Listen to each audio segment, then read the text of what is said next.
Appreciate everyone coming, and I want to thank Tim Brown right over here for bringing us our speaker today.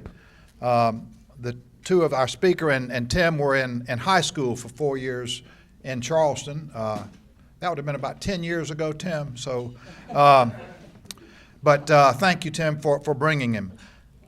Larry Dandridge is from Charleston, South Carolina, and is a retired Army Master Aviator, a former Army Aviation Warrant Officer, and before that, an enlisted infantryman. He is a Vietnam veteran, and his decorations include 2 Vietnamese Crosses of Gallantry, the Purple Heart, 18 Combat Air Medals, the Legion of Merit, the German Silver Cross, 4 Army Meritorious Service Medals, and others. After retiring from the Army, he worked 23 years in aerospace, and in addition, he's taught aeronautics, logistics, business, and industrial operations courses for Chapman University, the University of Maryland, Lassen Community College, and Embry-Riddle Aeronautical University. He also served as a police officer in St. Louis, Missouri, and in Alabama, and owned a hospice in Missouri for 10 years. He's an accomplished writer and motivational speaker, and his journalistic work has been published in the U.S., Germany, and the United Kingdom in 2 books and over 23 magazines and newspapers. Today, he's the CEO of a publishing company and works part-time as a volunteer at his local VA medical center. And as I mentioned, all the proceeds of the sale of the book, which are in the back of the room, will go to veterans' purposes. He's married to Judith Ann Dandridge and has 5 children, 9 grandchildren, 1 great-grandchild, and a 16-year-old Italian greyhound. He's here today to talk about the helicopter war in Vietnam in 1968 and 1969 and his new book, Blades of Thunder, Book 1. Larry, welcome.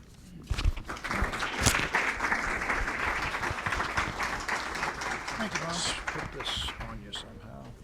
Yeah. How about that, okay? That's fine. Thank you, sir.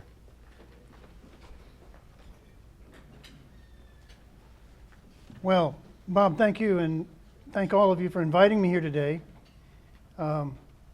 Excuse me. This tree pollen's got me gagging with asthma a little bit, so I apologize ahead of time because I know I'm going to cough some. I want to start off by talking about my volunteer work at the Ralph H. Johnson VA Medical Center in Charleston and why that's associated with this book. I do work down there as a volunteer on the Customer Service Council and Strategic Planning Committee, and I teach patient and family-centered care there as a volunteer. And 3 years ago, I was asked to lead the effort to build a Fisher House in Charleston. And I did not lead the effort because I was still working full-time in industry, and I had started writing this book, and I had all those grandchildren and children to kind of take care of. So. But I did volunteer to lead the fundraising effort, a big portion of the fundraising effort, and I pledged that I would write this book and donate the profits, the 2015 profits, all the profits to Fisher House, and that I would donate part of the 2016 profits to Fisher House. And last year it raised over $55,000 for Fisher House Charleston. Does anyone not know what a Fisher House is? It's kind of like a Ronald McDonald House. Let me tell you. Can't hear? No, I did not know. Oh. The Fisher House is like a Ronald McDonald House for the families of the troops and veterans who are in either a local major medical hospital or a VA hospital. A guy named Zachary Fisher, a billionaire who lived in New York and has passed away since, but in 1990, he saw this great need for such a comfort home. And he said, I want to build a home outside of every military hospital and every VA medical center that's as comfortable as my home. And of course, he had a very nice home being a billionaire. Now there are 33 of them. I'm sorry. Well, there's 76 of them, and there's one outside of every major military medical center in the United States and outside of Landstuhl Army Hospital in Germany. And now there's 33 of them outside of many of the VA medical centers. And Charleston is going to be the first VA medical center that is building a Fisher House not on government property, because there was no government land to build one. So a bunch of us in Charleston needed to raise the money to buy the land and then donate the land to the VA Medical Center so they could build a Fisher House. And we have just, as of the 1st of January, raised the $4.5 million to build a Fisher House, to donate the land to the VA Medical Center. And Fisher House Foundation has pledged the $10.5 million to build a 16-suite comfort home at the corner of Smith and Bufane Street, which is where the old McAllister Funeral Home is there, if any of you know about that. Excuse me. So with that in as a background to me writing this book, I wrote this book, Blades of Thunder, Book 1, for several reasons. One was to raise money for Fisher House Charleston. One was to commemorate the 50th year since America's longest and most controversial war. And lastly, to pay tribute to the 42 members of my 218 student pilot flight class that were killed in Vietnam. I forgot my notes. Let me get them. Can I make it there with this? Can you hand me those notes right on top of there? Thank you. This is my South Carolina teleprompter here. So, by the way, the Fisher House Charleston will be serving you. How many of you are veterans? Could you raise your hand? So most of you are veterans. That's wonderful. Thank you so much for your service. Yeah, we're kind of like the sons of the John Wayne generation, and most of you seem to be from my generation in here. That Fisher House is going to serve veterans and active duty troops of every generation: World War II, Korea, Vietnam, Somalia, Iraq, Afghanistan, Panama, wherever. So there's a chance that maybe one of you or one of your family members may end up in the Ralph H. Johnson VA Medical Center for a long time, even though you have a medical center here, and I understand it's quite nice. But you might end up there if you're going to be in the hospital for a prolonged time because of Fisher House being there. And your family could stay in that Fisher House for as long as necessary until you recover. The first problem I worked on at the VA Medical Center in Charleston was parking. They didn't have enough parking. Now I talked them into putting in a major construction project, and they're building now a 300-space parking garage behind the hospital. And they've rented other space too. But the other problem they had was there's no place for families to stay, and the average income of a veteran's family is $35,000. And they can't afford the hotels in the #1 travel destination in the United States. So anyway, I'm done with the introduction about telling you about that. It's a wonderful charity. Like all the better charities, almost all the money that you donate, over 96%, goes to troops, veterans, and their families. Unlike the one that was in the paper recently, where 40% of $800 million went to such waste, fraud, and abuse. So, you know, the first thing that, before I talk about the helicopter war itself, the first thing people ask authors, I've found out, is, well, what's your book about? And it's probably the hardest answer to give, because you want to give a short, concise answer, and you want it to be interesting to them, because you want them to buy your book, of course. But, you know, when somebody asks me that, I say, well, the short answer is it's about the Army helicopter war and the other services helicopter war, but 98% of the helicopters in Vietnam were Army helicopters. In Vietnam in 1968 and 69, and our soldiers. I said, but it's also a book about 6 Army aviators who graduate from flight school in September of 1968. And they promised to keep in touch with each other, their friends, by writing letters, because that was the only way you could keep in touch back then. There were no cell phones and no texting. There were not even any landlines we could call back to the United States on that I knew about. And so they shook hands and told each other goodbye, and they all knew they would be in Vietnam within the next 10 to 20 days. And I was one of those young warrant officers. And some of them were commissioned officers too. We had parallel flight classes of lieutenants and captains going through flight school and warrant officer candidates going through flight school at the same time. And they graduated on the same day. They went to classes together. They even flew together some. So all 5 of us went to Vietnam, most of us within 10 days. And one of us was killed, and the book is primarily dedicated to that fine young officer and gentleman. His name is Jerry Markland. His picture's on the back of the book, and it's in chapter 2 of the book. His picture's in chapter 2 of the book. And I'll talk more about him later. But every one of us were wounded. And obviously every one of us suffered from a little bit of PTSD on top of whatever other kind of wounds we had. And you know, we found out firsthand that flying helicopters in Vietnam was a very dangerous business. I also tell people that that the book is about, you know, not forgetting that the past is our heritage and the present is our challenge and the future is our responsibility. And I believe the book reflects that by anyone who reads about these young officers who were over there. And then the last thing I tell people about the book is, especially if I'm talking to veterans, like this group is mainly veterans, is that this book is about us. It's about us and our families, written in the most serious way I could write it. And it especially gives credit to the spouses of the sailors and Marines and soldiers and airmen and Coast Guardsmen who serve in the military, and especially those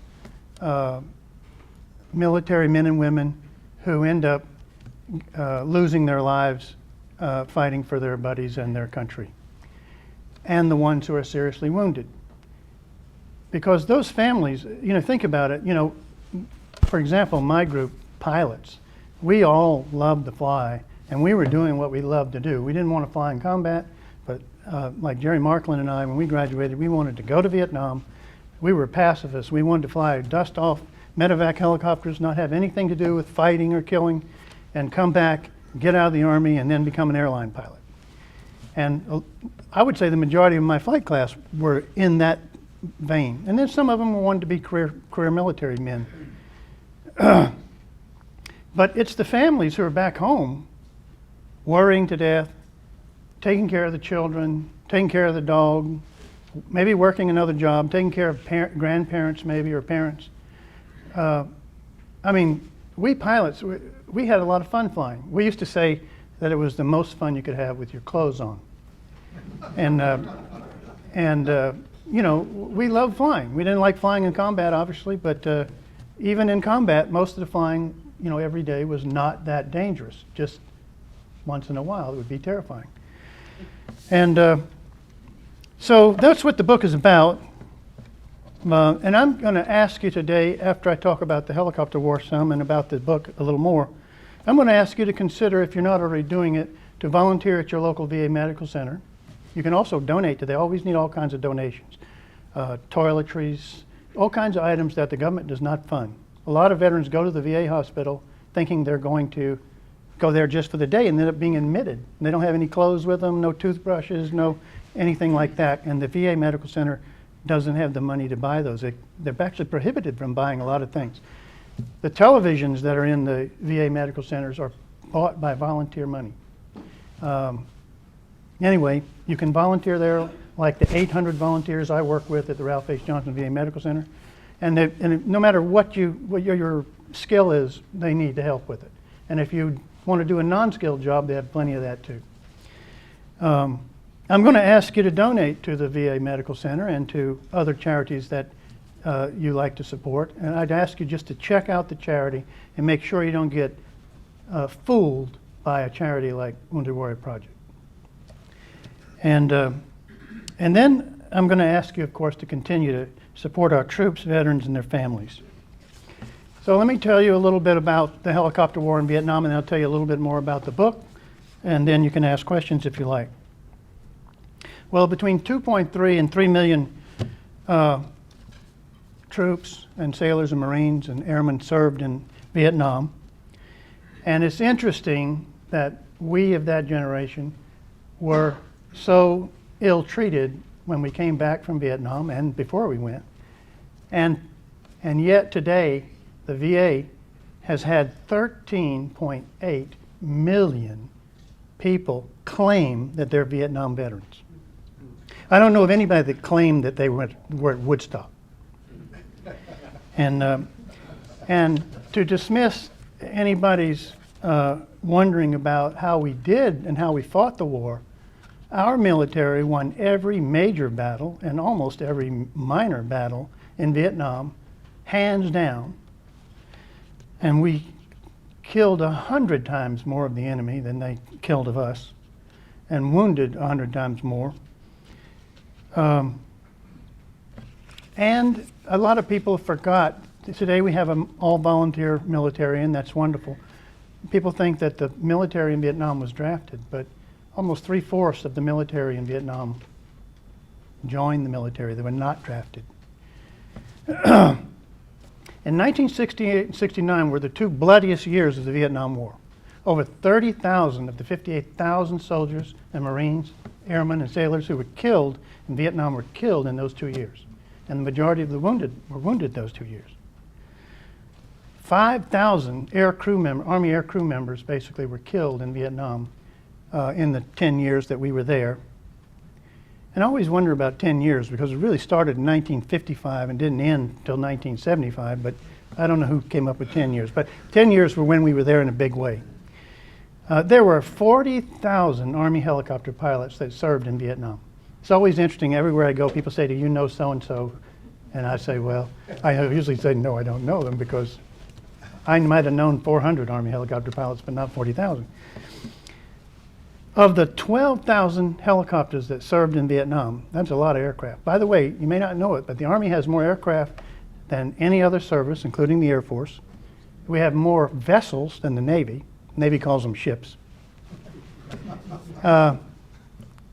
But of course, we don't have war vessels. We have troop transport, cargo, that type of vessel. But 5,086 helicopters were totally destroyed in Vietnam. Now think about that, 5,000. 22,000, more than 22,000 were hit by fire, many hit more times than once. And the UH-1 helicopter, the Huey, which I flew when I first went to Vietnam, flew 7.5 million flight hours in Vietnam, more than any other aircraft in the history of our country. And the Cobra, which I flew later in Vietnam, flew over 1 million flight hours. And together they flew more hours than, again, any aircraft ever. Dust-off, the medical evacuation helicopters. The book has one chapter in it about a dust-off mission that a dear friend of mine flew, who lived in the same area with me in Charleston and St. Andrews, a guy named Colonel Sam DeLoach. He's retired now. And it's about a night MEDIVAC mission, hoist mission. And I'm going to tell you guys, if you're in the Navy, that kind of mission was probably similar to a carrier landing in bad weather. You know, I mean, those were dangerous missions. And he got shot down. But the great thing about the helicopter was it evened the odds in Vietnam. The enemy was ruthless and well trained, and had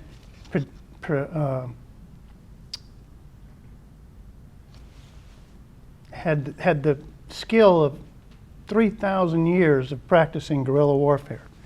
And anyway, 90% of the 390,000 wounded troops that were flown by helicopters in Vietnam lived because of the speed of the helicopter.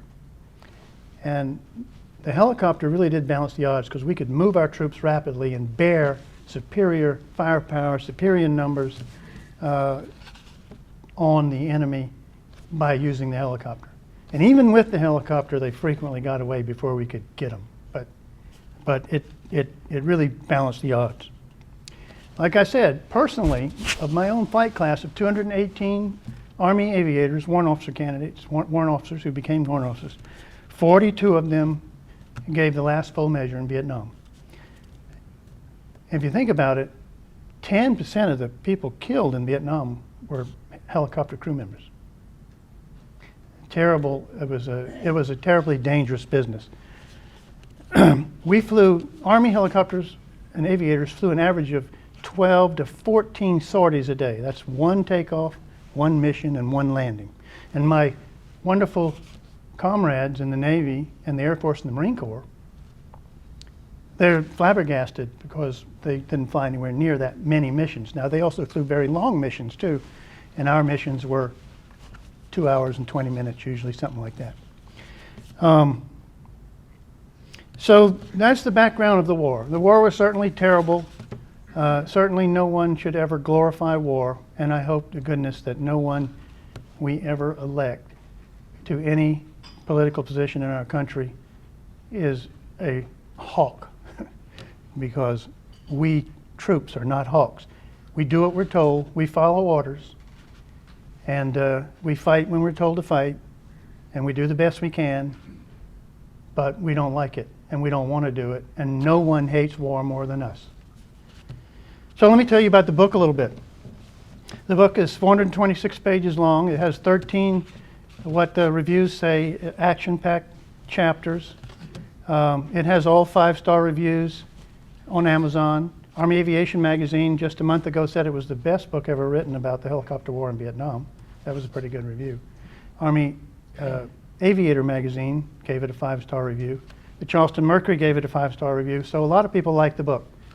And it also has 11 appendices, informative appendices, which I wish more people would read, because everybody reads the book, and I don't think a lot of people read the appendices. But one of the appendices is a lessons learned appendix, and it's quite long, and I did a lot of research writing those lessons learned, and I'm absolutely certain that no politician in the United States has ever read the lessons learned of Vietnam. But they're there. I wish they would read them. There's also an interesting appendix called the mini biographies, and it contains 30 quarter to half page mini biographies of as many of the soldiers I could find who served with me in Vietnam. Now, the reason I wanted that in the book was I wanted to prove once and for all to myself and to everybody else who ever said that we weren't the quality people that they thought we were, that we all turned out okay, that we served our country with honor militarily, and then if we got out, we continued to serve honorably in whatever our civilian lives were and jobs. And this is the truth. I could not find a single person who served with me, and I found 30 who would write the biographies. I couldn't find anybody who had a failed life, in my opinion. One of my door gunners is the Supreme Court Justice in Idaho today, sitting on the bench. One of them's a superintendent, school superintendent in Washington. I think he's in Seattle, maybe. 3 of them were sheriffs of large sheriff departments. I think 3 or 4 of them were police chiefs. I mean, they were successful in everything. You know, you could just imagine what they did. And then the ones like myself who stayed in the military, we had successful careers. We were able to retire. And I'm going to tell you, if you think it's easy to stay in the military for 20 years and make it to the end, it isn't. After every war, they fire most of us, including our most decorated heroes. You know, I'm not one of the highly decorated military heroes. And, you know, a lot of guys who I served with who had a chest full of silver stars and bronze stars and distinguished flying crosses and everything else that you could be awarded for bravery and courage and honor were fired. I think maybe 10 of my 218 flight class members wanted to stay in the military, the ones who weren't wounded bad enough that they couldn't or killed. And I'll bet you that the Army fired 7 of them. There were only just a few of us who were able to stay in. And because after Vietnam, they fired, you know, they drew the Army down by, 50%. There are 46 combat pictures in the book. If you like pictures, they're in there. And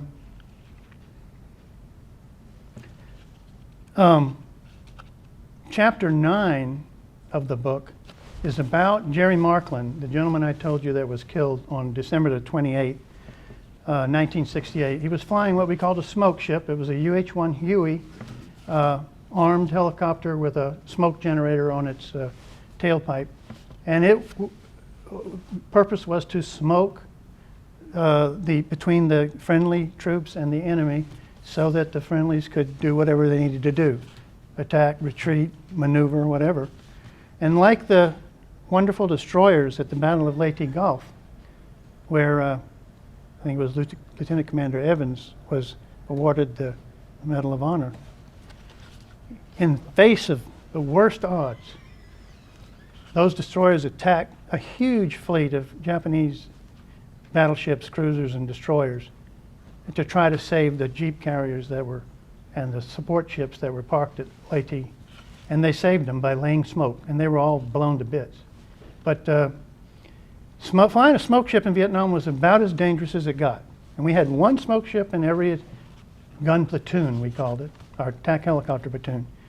And so Jerry Markland was in the 187th Assault Helicopter Company, and in 3 Corps, Vietnam, kind of near the Cambodian border.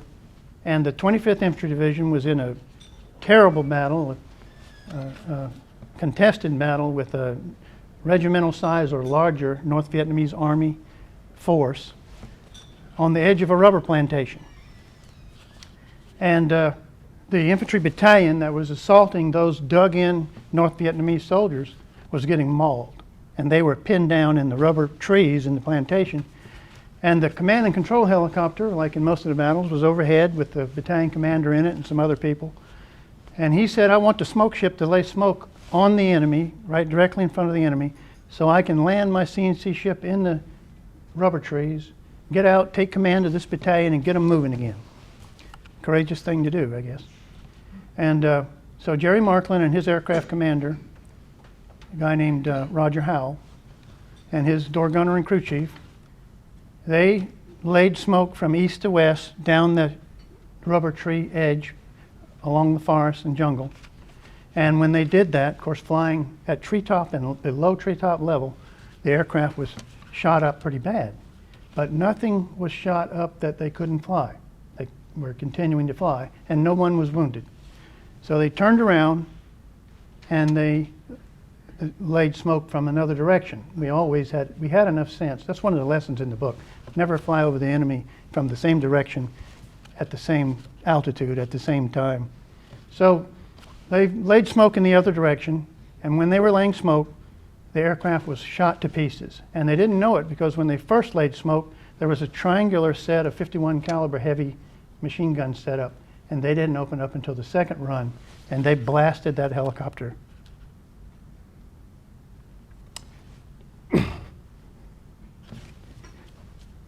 I'm sorry. This is the hardest part of these speeches. Anyway, Jerry was shot through the head. And he didn't die from the bullet wound, but he was only partially conscious. But the flight controls were shot out. The cyclic flight control was shot out. So they didn't have the stick between their legs. They couldn't control the aircraft, so it just became an unguided missile and flew into the rubber trees and exploded and tumbled and rolled. And Jerry was then terribly injured in the crash, and he died about an hour later with friends around him. And the door gunner was shot and killed, and probably just also killed in the crash if he didn't die of his wound. So that's what the book is dedicated to Jerry. Now I want to tell you, there are 2 places in the book when you read it that say, if you can help me find Jerry Markland's family, please let me know. My phone number, email, address, everything's in there. Well, the book came out in July. In September, I was called by another Army aviator who said, this is Jerry Markland's older sister's name, married name. And this is her phone number and email. So I called her. And Jerry survived by his older sister and his younger sister. Both of his parents are dead. Now, I said to you that this book is about us veterans and about what a tremendous sacrifice our families make. I mean, we're having fun usually flying helicopters or whatever. But this is the background of Jerry's family. His father was a World War II fighter pilot, Army Air Corps, decorated and wounded seriously in the Second World War, and his wife was petrified by that and worried to death that their son might one day go in the military.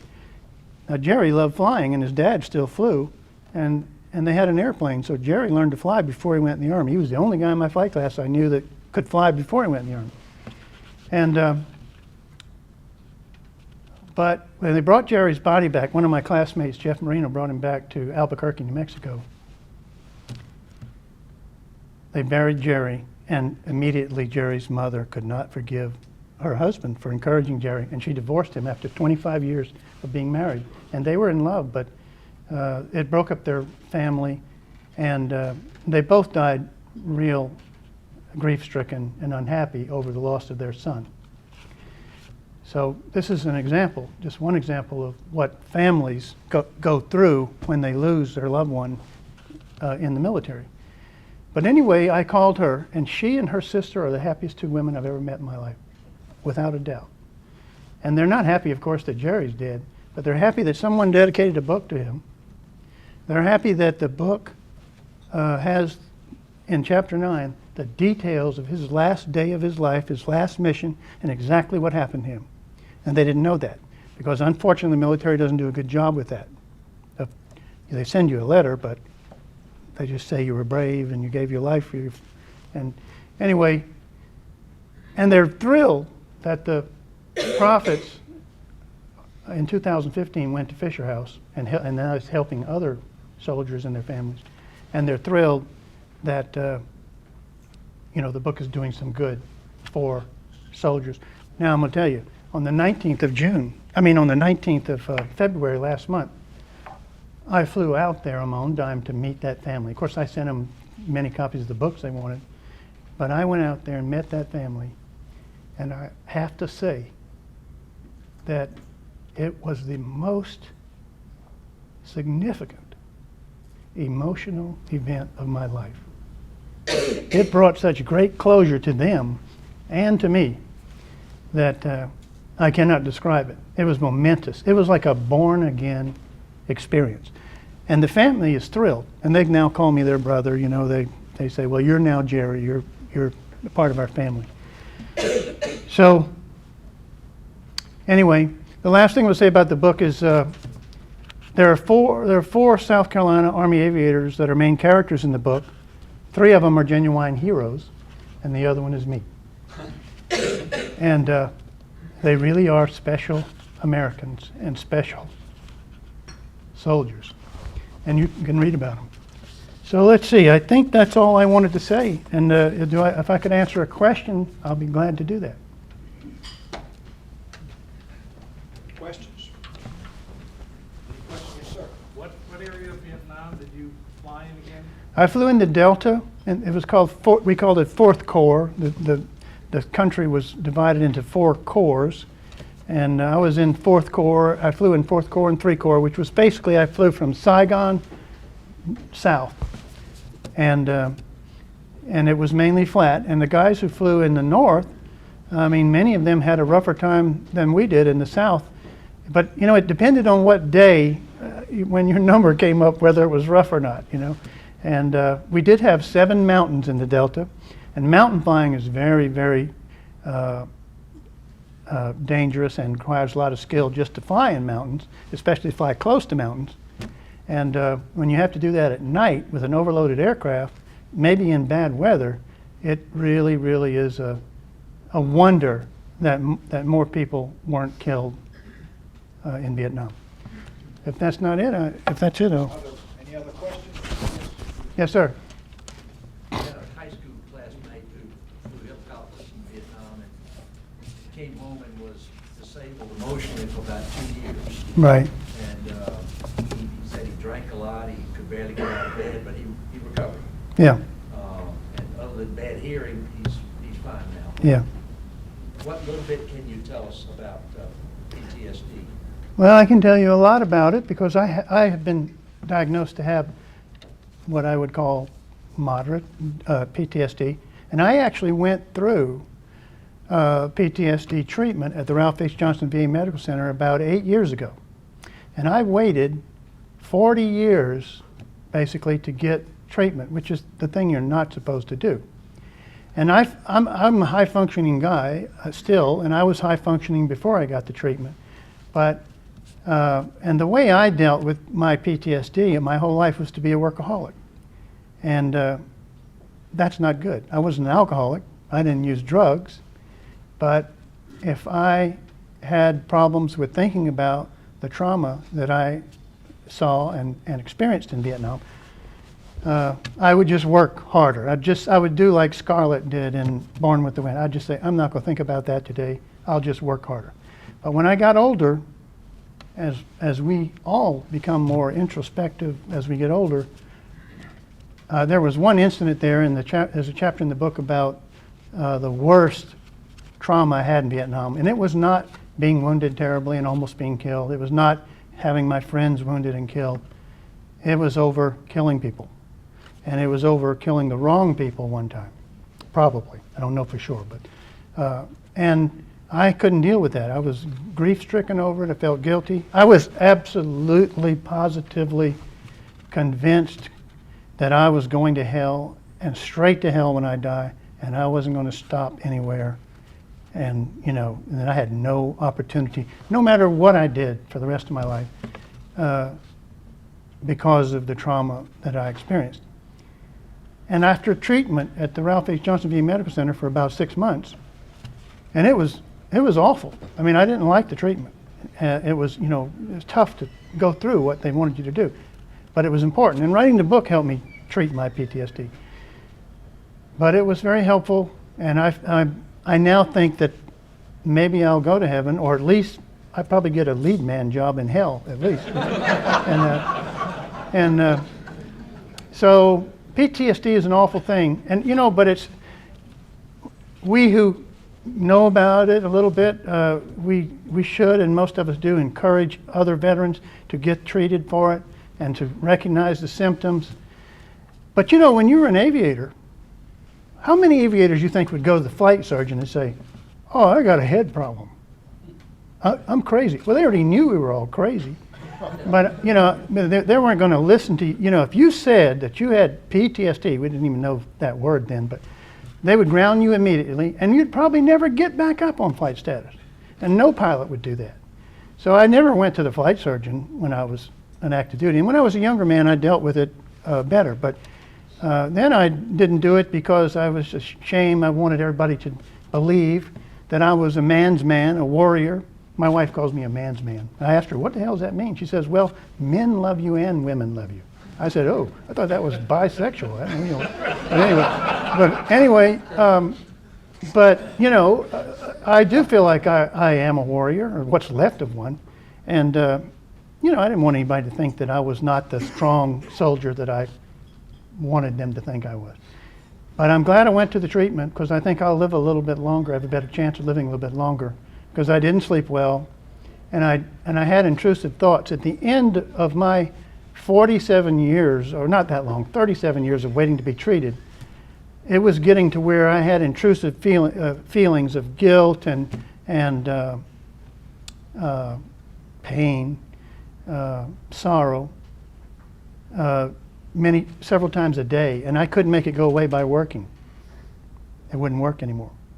So I went, and I'm glad I did. So that's what I know about PTSD. And the second book, this is book one, second book's going to have a lot of information about PTSD in it, and I'm hoping it'll help people. By the way, if any of you have not gone to the VA hospital here and made a tape, an interview of the Veterans History Project, do that, because they'll give you copies of it. You can give it to your family, and that tape will be put in the Library of Congress, and anyone can go online and see your interview, and they can learn a little bit about what we military people and families have done for our country. Because nowadays, less than 1% of the people in this country have ever served. They don't know anything about it.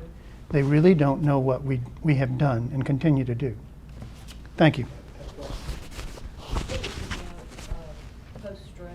But while I have the floor, I want to thank you for your candor. Yeah. And I want to thank you for your humor. Yeah. You're welcome. Thank you for inviting me. God bless each of you.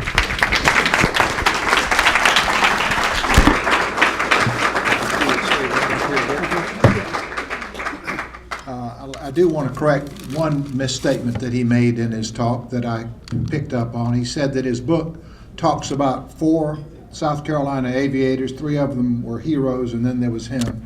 I'm sorry, that was a misstatement. 4 of them were heroes. So,